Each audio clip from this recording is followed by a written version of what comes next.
Warning, spoilers are present in this podcast.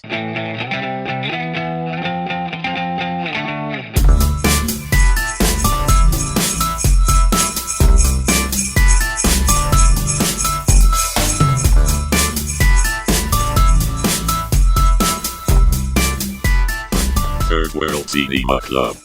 Ho ho ho! Merry Christmas! Welcome to another edition of Third World Cinema Club. I'm John Tawasel from Present Confusion. I'm DJ Ramones from RiverSile.net. I'm Princess Kinok of Film Police Reviews.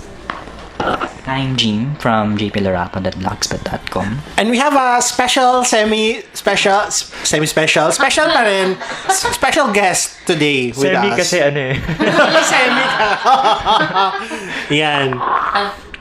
I'm Queen. Yan. We have Queen Kinok from everywhere. She belongs to herself. From Philippines. So today, welcome again, guys. It's been a long time since our last episode. We'll be talking about the unlikeliest of subjects, the Metro Manila Film Festival. Ayan. We forced ourselves to watch. Forced talaga. One of the films in the lineup, and the winner was Jack and Popoy. The Police Credibles. Okay, so say what you will about the MMFF. Ganun. I love it. I really do. Looking forward to this every year. So, yan. So, Jack and Popoy is about, they're policemen. So, sino ba si Jack? Si Popoy, played by Vic Soto, is an old cop. Yan. And, he's, I guess, close to retirement siguro, ganun. But still not getting promoted. Yeah, but still not yet promoted. So one day, he's paired up with a young, very adventurous, audacious cop who is not Cardo Dalisay. Yan, No matter what he does. played by Coco Martin, and they team up together, and shenanigans ensue. So ganun. So what do you guys think about Jack and Popoy, the Police Credibles? Yeah. Go ahead. Ako na. Walang gustong mag-start. Go, Jean! O sige, ako na lang. Ayan. One-man show. Narration. The unlikely person to review MMFF. Nangako talaga ako, guys, na hindi ako mag-MMF this year, pero sige lang. Tsaka nanay ko Aldab fan, so binigyan niya akong pera. O anak, manood ka, sabihin mo ko sa akin kung maganda to. So, mabuting anak yun. Nakaapat eh. Hindi mabuting anak. Joke. Pero yun, okay lang siya. It's not horrible. Actually. Yes. As an action comedy, it kind of works, pero the action is kind of bland. The gunplay is very 1990s. Yes, even the car. Oh, yung parang babaril ako, may tatamaan. Some explosion. And may explosion, may tumatumbling na kotse. Yes, Yun. and gymnastics everywhere. Gymnastics. Power Rangers! Tumatumbling si Coco Martin sa sementeryo. Spoiler alert, ganun. Yun. As a drama, it's fine. Parang it touches on themes of fatherhood and family. Parang pero it's not very deep. Hindi naman siya ganun kalalim. Pang MMFF talaga siya na pelikula. It's the kind of film that's emblematic siguro of what the MMFF has become. Yun. Kayo guys, sa tingin nyo? I think, this is the strongest in the group. Wow! Amongst the MMFF entries so far. Ito pala napapanood ko pero wow. Charot. Grabe! Paging MMDA. May spokesperson na kayo. Hindi, kasi, well, yung problema na lang is, maliban sa medyo mababaw nga siya. Problematic sa kanya is hindi na na-resolve yung talagang gusto niyang Wow! Seryoso kayo sa akin, Hindi, i-exhibit, which is nga yung problema ng drug sa bansa, ganyan. So, parang Pahapyaw lang eh. similar themes, tas yun nga, yung mga commentaries natin sa sinehan na parang, oh my God, daming layers, ganon. Daming backstory, may subtext. May subtext. Ayun. Feel ko kasi dahil in-approach natin tong film na to with very, very low expectations. So, na-meet yung expectations. Yes. Na tipong, yan, sige, Queen. May sasabihin. Actually, feeling ko siya yung may gusto talaga nung Ayan palabas. Kasi, during the, yung tawa tayong tayo sa mga dramatic scenes, siya may mga luha na siya sa mata. And expert siya dito dahil everything na nakikita yung trailer. So, in-expect siya, asan yung Lahat ng promotion. Kilala ko sila. Siguro kaya ganun yung itsura ko kasi binibigyan ko kasi ng chance si Vic Soto. Di ba marami siyang close-up? So, ang expectation ko siguro, yung parang kay Dolphy, yung movie niya with, sino yung Serena Del Rempol? Di ba, kwela-kwela. Tapos may part na nung pinagseryoso siya. Seryoso talaga siya. As in, kinurot ka niya kung saan ka man. Ganyan. Wala. Umiyak ako on my own emotion. On my own experiences. Pag may anak din. Di ba, may anak kasi ako. So, hindi dahil kay Vic. Hindi siya pumunta dun eh. Hindi umabot. Hindi niya ako naabot. Na-remind ako for recent film na yung 3 Words to Forever. Na tipong very cookie cutter yung structure niya. Pero yun nga, kung meron kang problematic relationship with your parents or meron kang gustong ilabas sa magulang mo or kung nakaka-identify ka sa one of the characters in that film, kahit na by itself intrinsically hindi siya maganda, it will still emotionally affect you. So parang ganun siguro yung nangyari dito sa... Tsaka kasi sinsuki ako ng bus, so everyday ako nakakanood ng mga action films ng 90s. And sabi ko parang paulit-ulit yung issue na parang sa police, may drugs. I mean, gets ko na they're trying to make it light, relatable. Parang kahit anong dekada siya, kahit 50s, ganyan, 90s, 80s, ganyan. Cinema ba to? Cinema. Paging cinema, please. Promote us, gano'n. TV Plus sa bus. Ayun. So, parang, sabi ko, okay, sige, nakakatawa siya. Pero, yun yung parang, okay guys, sobrang, ako talaga yung naantig yun. Yung siya ng meaning, gano'n. Parang, yun siguro yung medyo problema sa interpretation ng MFF films na sumisikat, especially kay Vic. Yun nga, parang, let's put, a very relatable topic, tapos gawin natin lighthearted. So, parang, sayang, magaling naman, in fairness, siguro yung mga writers, trinay nila na, and kudos kay, Michael Toviera, in fairness, kasi trinay na talagang, sige, kailangan may choreo dyan, sige, kahit na, in fairness, may parts sa kanya na, it's very, he's trying to make it work, ganon. Ngayon, tinanong mo ko, di ba, John, kung ano yung Sinimalayang movie ni Michael Toviera, and that's The Janitor. Noong 2014, Sinimalaya. So parang dito iba naman siya because it's a mainstream film gano'n. Tsaka Tovieras mostly were known for like TV work, yes, TV drama, gano'n. Mga TV. Sa kanya rin isang Aldab, di ba sa kanya rin yun? Si Michael Toviera ba yun? Yung Imagine You and Me ba yun? Ata. Hindi ako sure. Parang JJR ba yun? Parang siya. Oo. Kasi Toviera. yung eksena dun sa sa pier, hindi. Yung nag-date silang, hindi mo alam kung anong klaseng relationship nakamotorsiklo ba sila? Ganun? Yung nag-uusap sila sa may tabing ilog. Similar siya dun sa Aldab part, except hindi ilog. Parang Pinagugot. Recycle. Ganun. Parang familiar tong eksenang to, ganun. DJ, anong tingin mo? Tawa na. Same naman na it's not bad. Pero I guess, in-adjust ko rin talaga kasi yung expectation ko. Pero it's not bad, and I'm saying this as someone who has seen more than a dozen Vic Soto MMF films over the last decade and a half. This is actually better than the last few ones I've seen. Okay. I haven't seen the last 2 years worth of Pixota films. Pero yung naalala ko, yung pinaka down year kasi niya yung My Little Bossings. Improvement over that. Pero hindi ko alam may effect din ba si Coco Martino na so. ang tight ng pelikula na walang hindi katulad nung mga previous Pixota films nga, walang dull moment masyado. True. Ang bilis nung action ganun. Probably, kahit yung drama na control nila na sakto lang, tapos okay, move on na ganun. Siguro hango din sa, I guess, kung may creative input man si Coco Martin, it's... Nabasa ko siya ang story and screenplay. Rodelations. Really?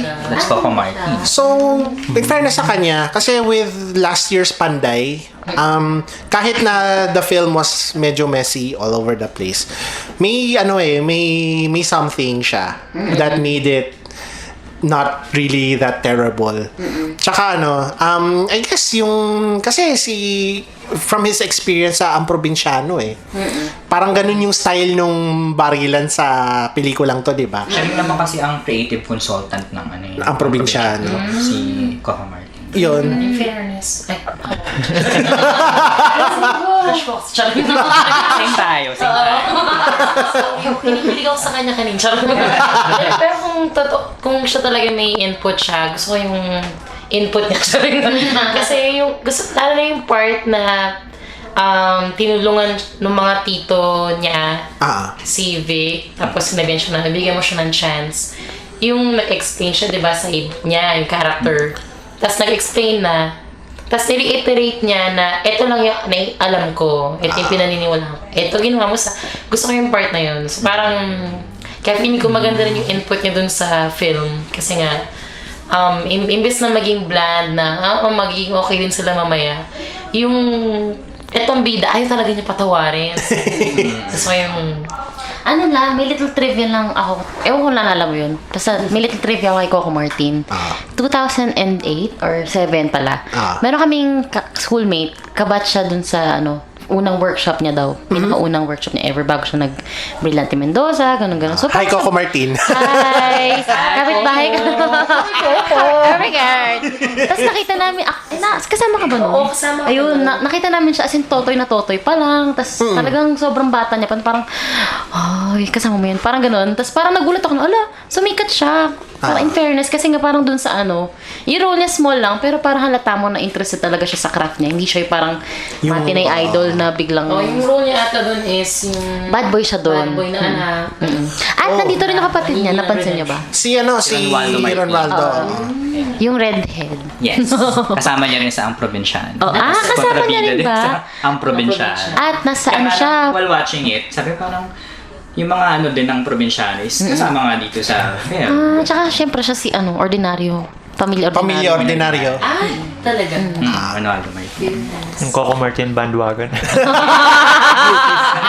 CCM Productions. Siguro yung maganda sa production ni Nela Vic, yung bibigyan ka talaga nila ng work, yun yata yung appreciate ko sa kanila.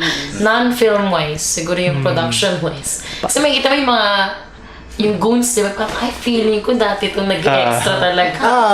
Yung may samahan sila. Oo, may barkada. Kay Sisi, may trabaho ka rin. Kaso diba sa Ang Probinsyano, ang problematic para sa akin is yung lahat ng mga extra may parang gano'n. Tapos dito biglang, spoiler, sumingit po si Alan Paule sa kainan portion. Out of the blue. So galing yun si Alan Paule. Siya, extra, gano'n. Coordinator. Galing siyang glorious, tapos na-stress. Bumaba ng Baguio. Nakikain sa kanila, gano'n. Nasa nasa Aurora si Alan Paul. Ayun nga, nagutom. Namangka Papunta sa set. Ano ba yung may artista rin sa Cinemalaya na parang lahat ng halos ng Cinemalaya nandun siya? May ganun dati lalaki. Lala. Cameo Si Irma ata Adlawan. Basta marami Sir Madlawan? Ay, hindi, si Irma. Basta may ganung parang, andito na naman siya. Si Irma Adlawan nasa... Hindi, si Yaya Aguila yata. Kasi Yayo Aguila. Parang, tatlong tatlong entries. Extra ka lang.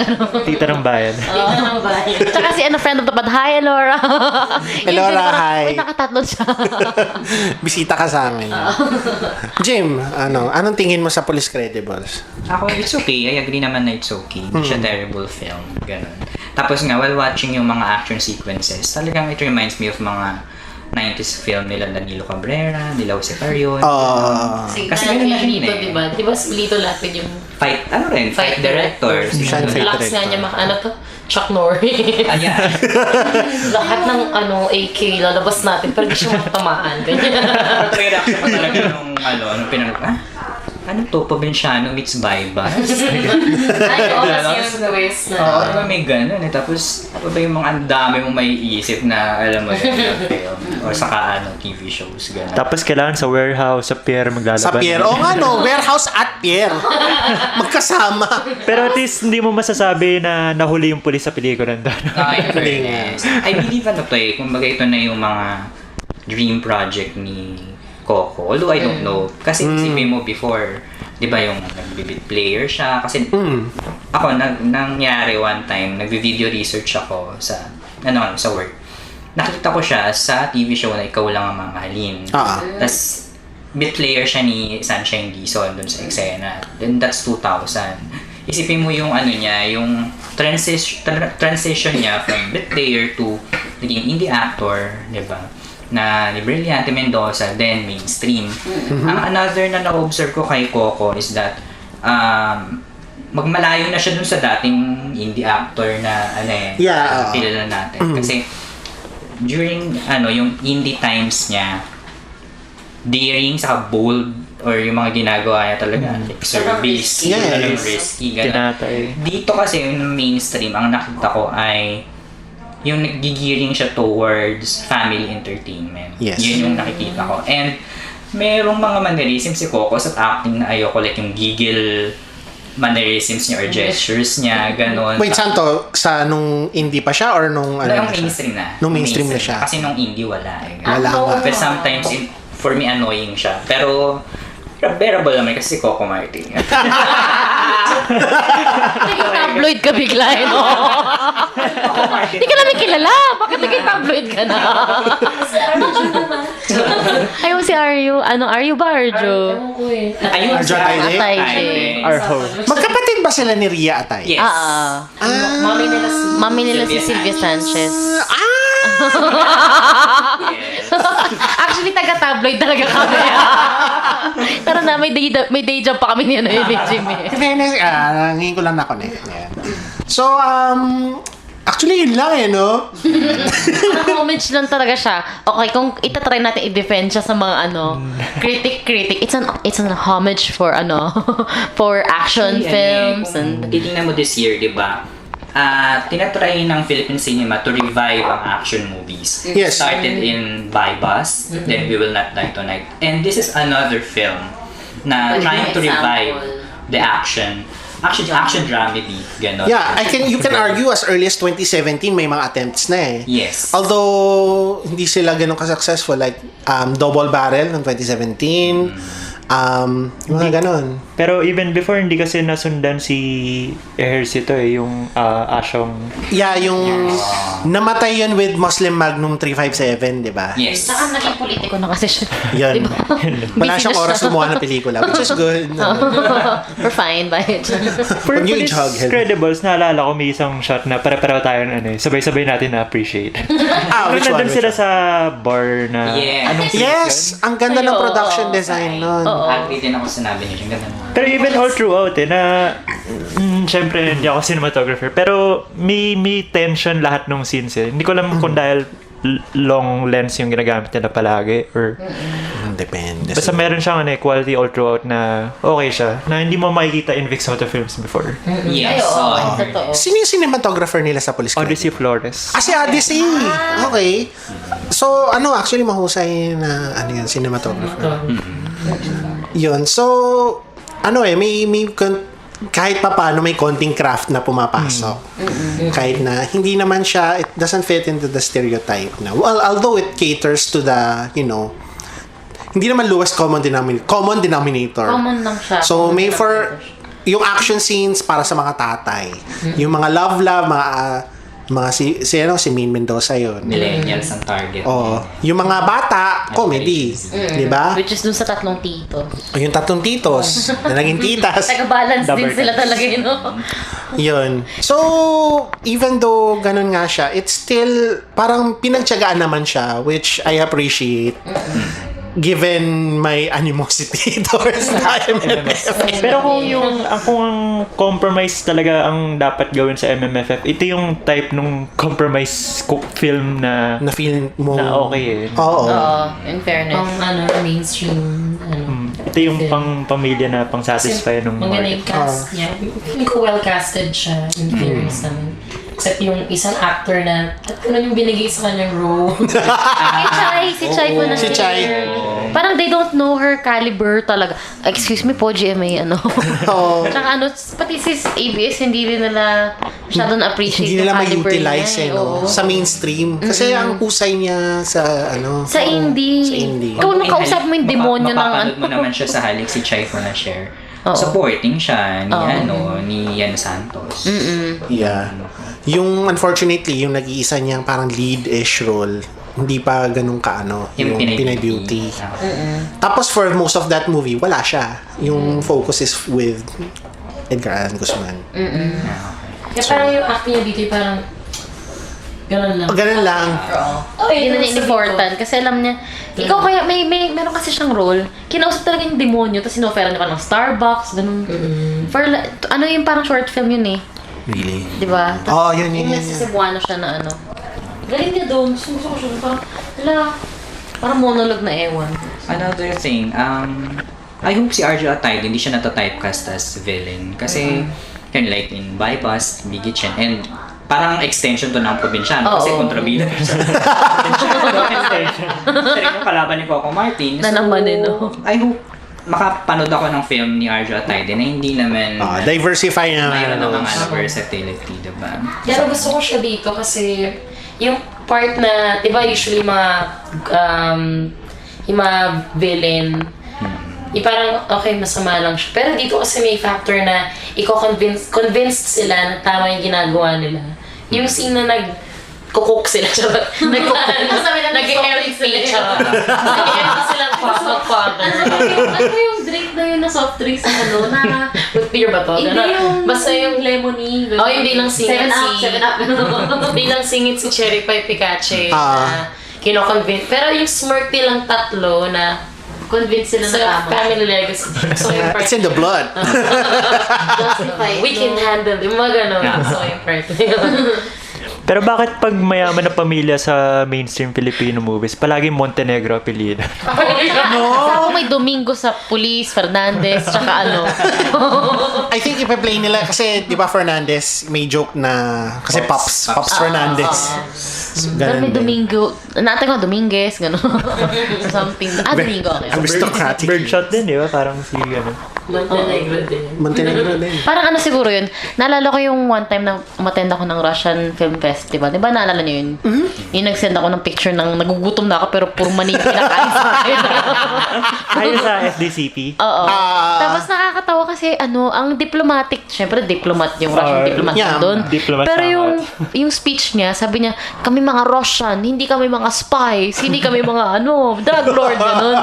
So parang, yun nga, pag mainstream kasi na rich family, laging mga drug lord, ganyan-ganyan. Nakakainis lang kasi parang, alam mo yun, parang pink and big elephant in the room lagi yun, no? Na parang yung mga rich families dito may control over everything, ganyan. Oo nga eh. Siguro yung pangalan, parang ang lakas land grabber ba to? May hacienda eh.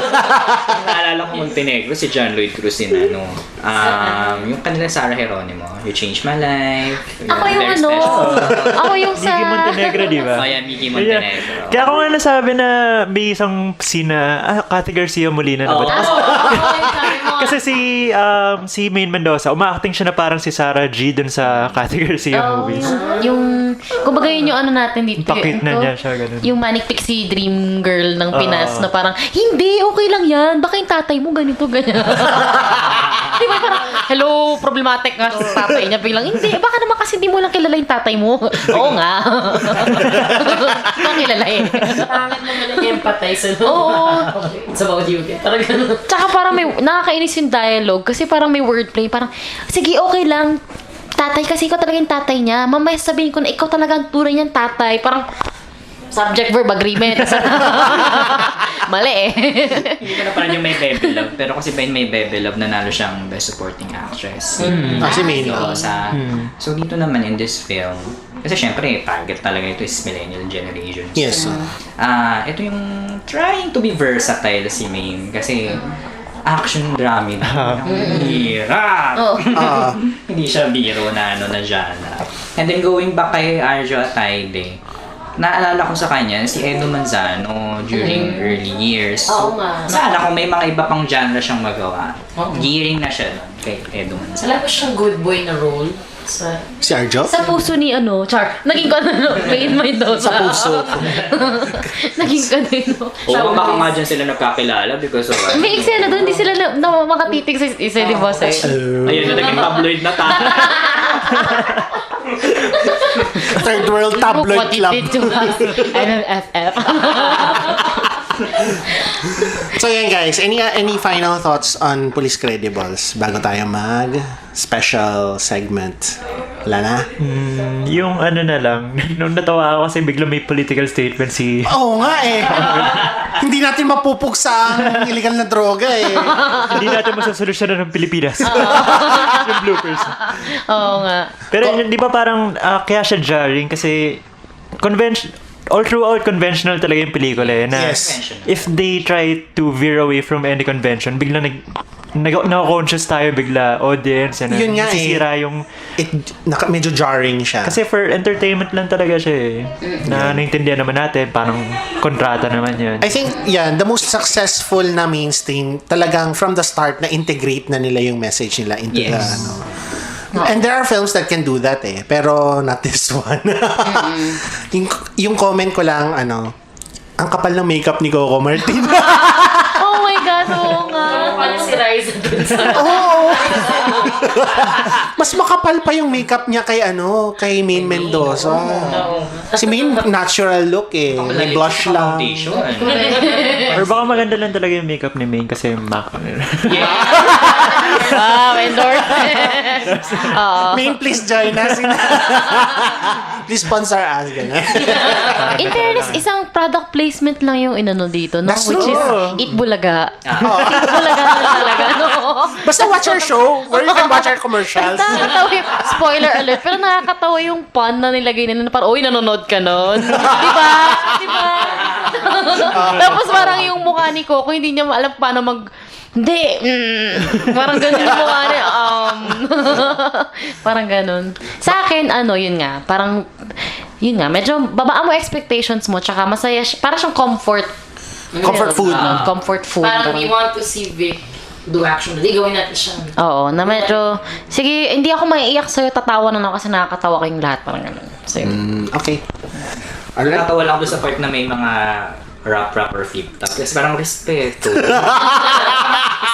Rap battle. Bypass. Ang probinsyano. Kasi ito naman si Riza Senon, di ba? Parang Georgia, ika-anim na utos. Diba? Ikalimang utos na. effort. Ikalima. Lahat sila Patayan chill lang eh. dito eh. Lahat sila parang, okay, sige, Georgia type. Okay, fine. Oo, Ganun. ganun eh, di ba? So yun, enjoy naman yung film. Ayun, Queen, may gusto kang sabihin? Cute lang siya. Siguro yung kay Maine, di talaga ako nag-expect sa kanya kasi yung acting niya, kaya siya nagkaroon ng fans kasi di ba, pretty rich girl, tapos Kenko yung face, kaya siguro ganun siya market. Gusto ko lang yung makeup na talaga siya. Yan, maganda makeup ni Maine. Kasi, As a whole, yun, comfort movie lang siya ng mga fans niya, ganyan. So, kasi ang tawag sa kanya is Phenomenal Stars. Wow, may ano na pala siya, may moniker na pala siya. Phenomenal. phenomenal star. Si Name and Dawn. The phenomenon. Ayun, guys. So yun, please credibles. Let's go to our parang segment of every episode. Yes. What did you watch recently? Start na ako since ako bilang isang mabuting unnatural. Nanood ako ng ibang MMFF. So, short, lang, kakatapos ko lang manood ng Aurora starring Ann Curtis. 2 out of 3 ain't bad for 2018. It's parang as a horror, it's like very basic horror. Magugulat ka, mga jump scares ang peg niya.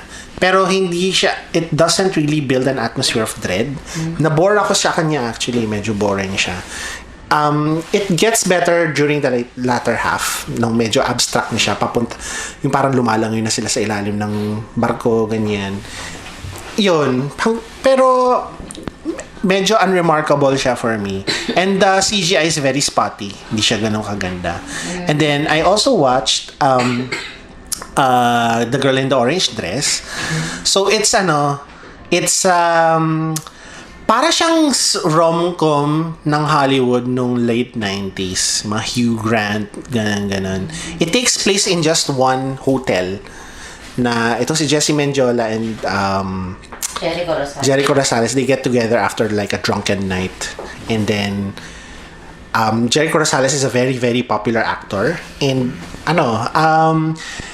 they're trying to find a way to get out safely, or at least si Jessie Mendiola before maano siya ng mga paparazzi at ma-expose ang kanyang buong buhay.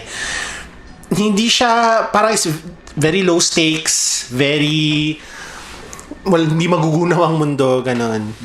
Lang siya, very comfort foodie siya, na hindi siya ganun kalalim. Although meron siyang a bit of commentary about parang stardom, na tipong treat celebrities as people and not as these parang hindi mo maalam. Iconic emotion. And there's one scene doon na yun nga, nasa elevator si Jericho Rosales, natatago siya from everyone else, so no one knows who he is.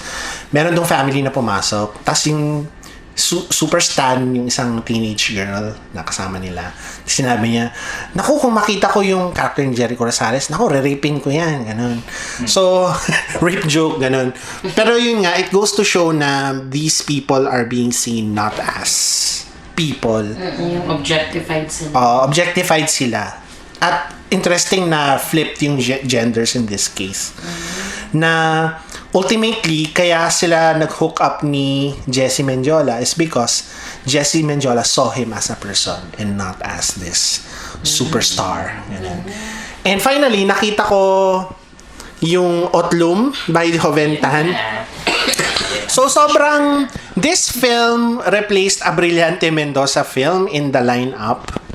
So, parang 9th place yata yung Alpha, Right to Kill. So, after having seen Otlum, parang sobrang suntok siya sa bayag ni Brillante. Okay. Kasi ang pangit niya, as in, parang tanga lang.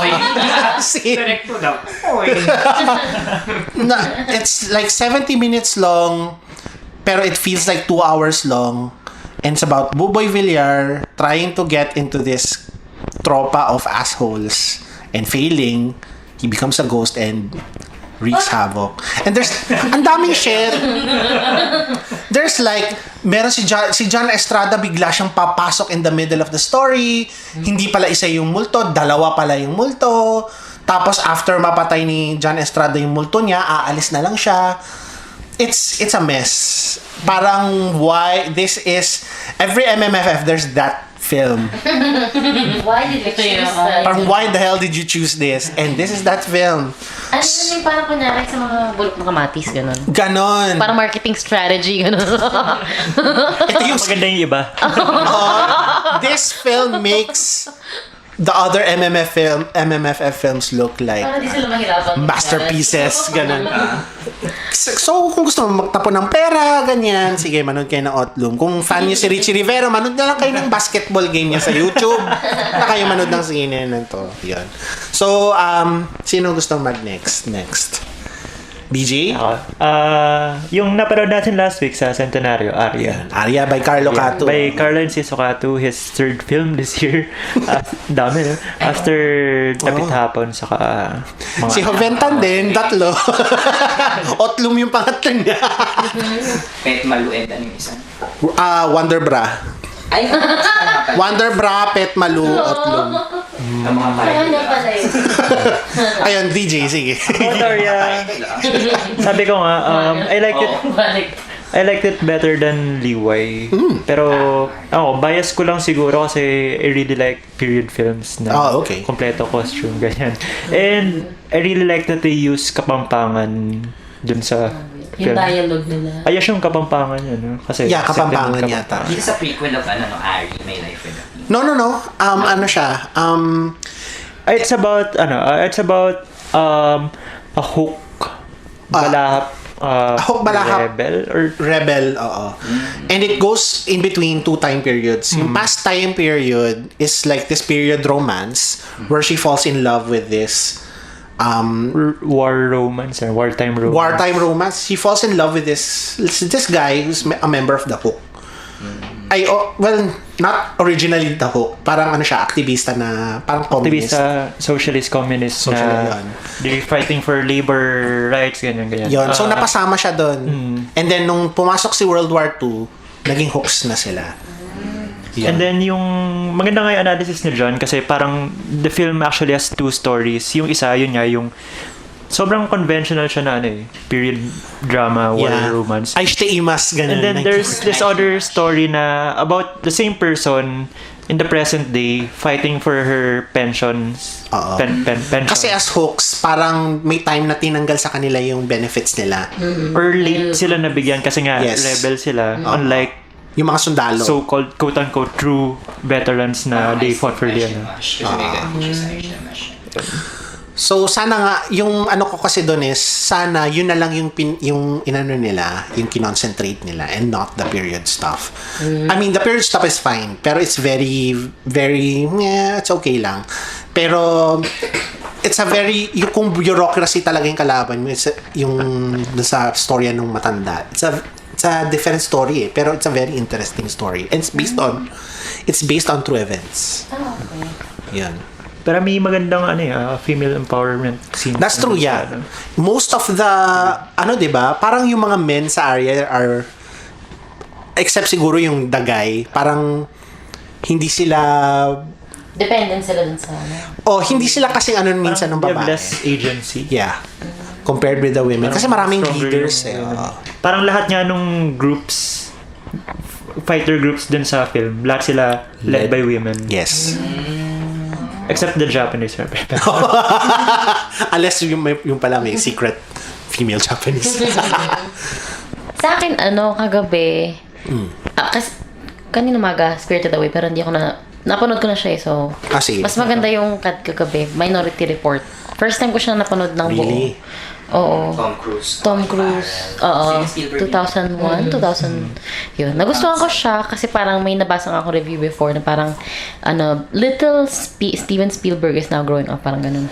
So, deserving nga niyan na, okay. Deserving nga yung recognition nung palabas kasi yung book, it's similar pero iniba lang yata yung twist ng konti.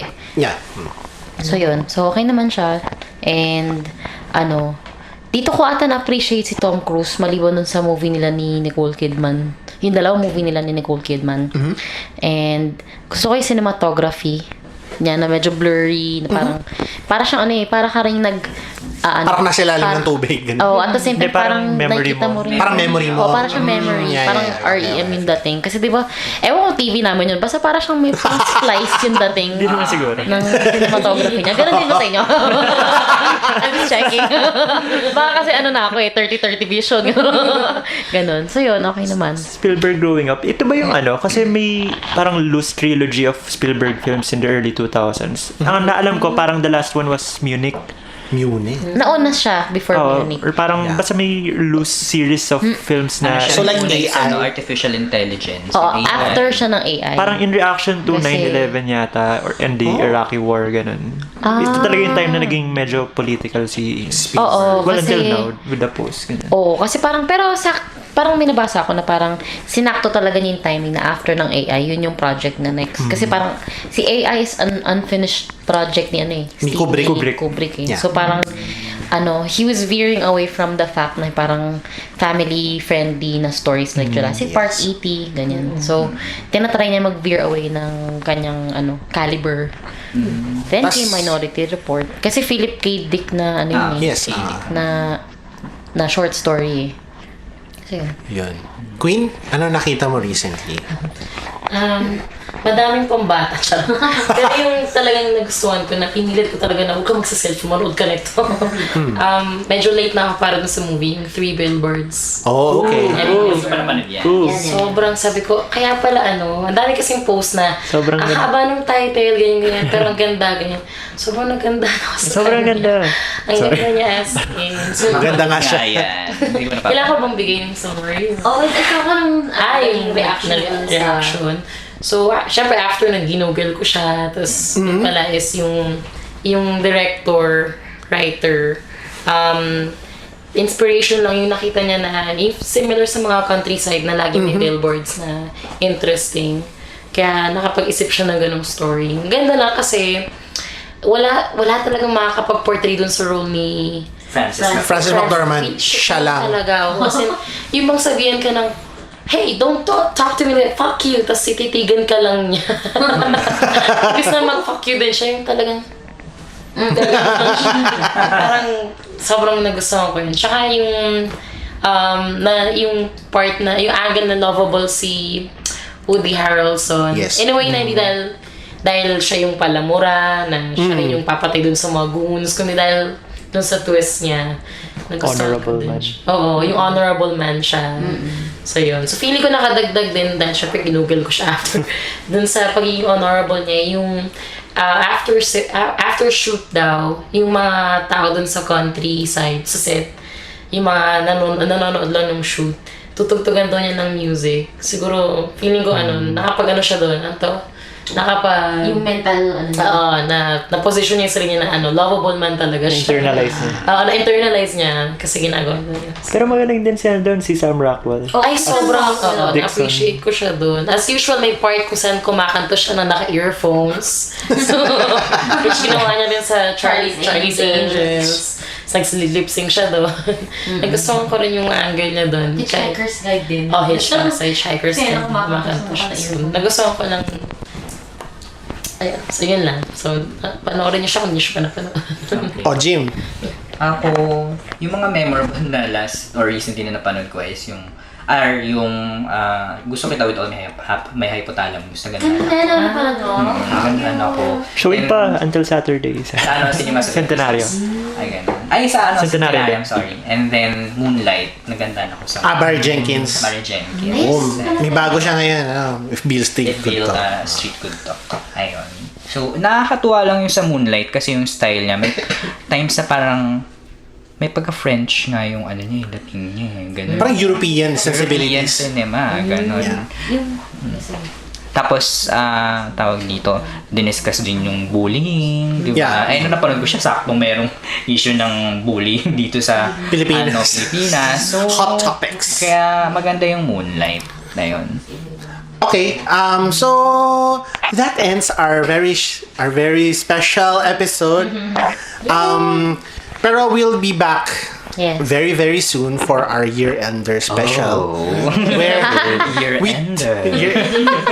where we talk about our favorite Active films. na si Jim ngayon, guys. Ay, fairness. Hindi ako active magsulat ngayon. Last year ako active magsulat. Pero yung mag-year-ender.